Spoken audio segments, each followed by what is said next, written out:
making another Wheel of Time sim, and that is Faile Bashere. Now, I find it so funny that her introduction in season 3, like, people are immediately obsessed because they chose this teeny tiny actress. They gave her just the most unhinged lines. The actress chose to behave in a manner that's just feral. She's an evil little stabbing gremlin, and I love her so much. But, for those of you not familiar with the Wheel of Time books, and no, I'm not speeding up this footage, by the way, because I want to talk about Faile.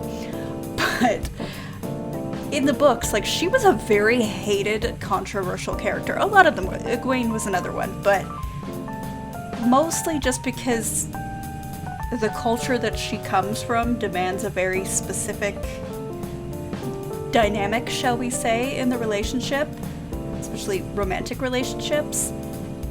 And of course, she's in a relationship with Perrin, who comes from a very different culture that demands a completely different dynamic. And as with any Wheel of Time relationship in the books, communication is a major issue.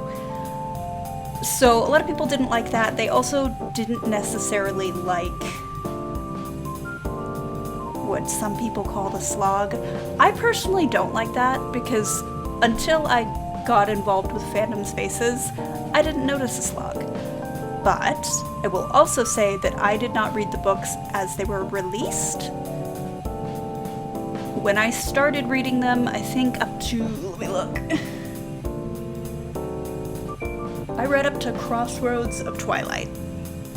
So that's a pretty substantial amount of the books in question. That's 1, 2, 3, 4, 5, 6, 7, 8. Yeah, I had read 10 books, pretty much back to back to back to back. So I didn't have to wait, and I feel like that is the contributing factor to why people talk about the so-called slog. Because I don't notice it.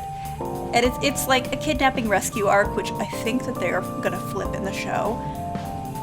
But, like, I didn't mind it, because while it's maybe frustrating for a reader to read about a rescue that takes forever and a day, as somebody who reads because I'm fascinated by human behavior and by characters that don't make the best decisions, but they think they are, or they're making emotional decisions, or all kinds of things come into play, and, like, watching Perrin kind of make stupid decisions because he's emotional and not really thinking rationally, and he's in a position of great power but has no experience or training in order to kind of handle that sort of power and how to handle an army and to mount a rescue mission. Like, he's still just a kid from a small village who's a blacksmith's apprentice. So for me, love that. So much fun. I also like that, like, his being a wolf brother contributed a lot towards his difficulties in his relationship with Faile. Really loved it. I don't think that they're doing that in the show at all, which is fine, because I think that would be really difficult to do just in general. Perrin's a hard one, because Perrin is a book character so internal, and I was really worried about that, but I think that they've found a way to kind of pull him out of his shell a little bit.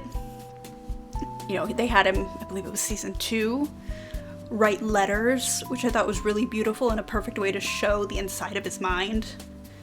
And yeah, they've just made changes, and yeah, I'm really stoked to see what's going to happen next.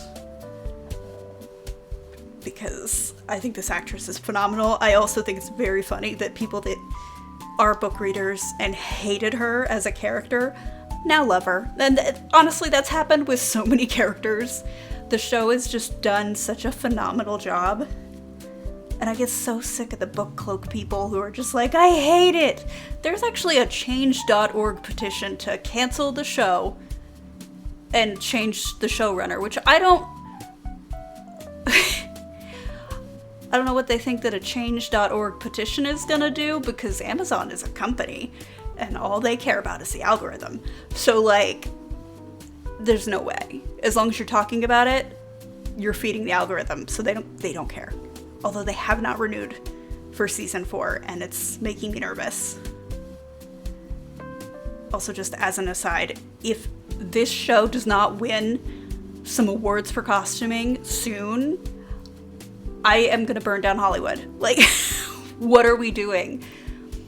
They are hands down some of the most creative, beautiful, well thought out costumes. Sharon Gilham is just amazing. Like, one of Moraine's costumes is literally like her entire moral code. It's a quote from her, basically, that they translated into Old Tongue, and then they shifted it a little bit, and then they 3D printed it and like layered it over one each other to make a beautiful top. And it's like her wearing her creed on her chest, but you don't even know that. And it's just, the thoughts and detail into the costumes just makes me so happy.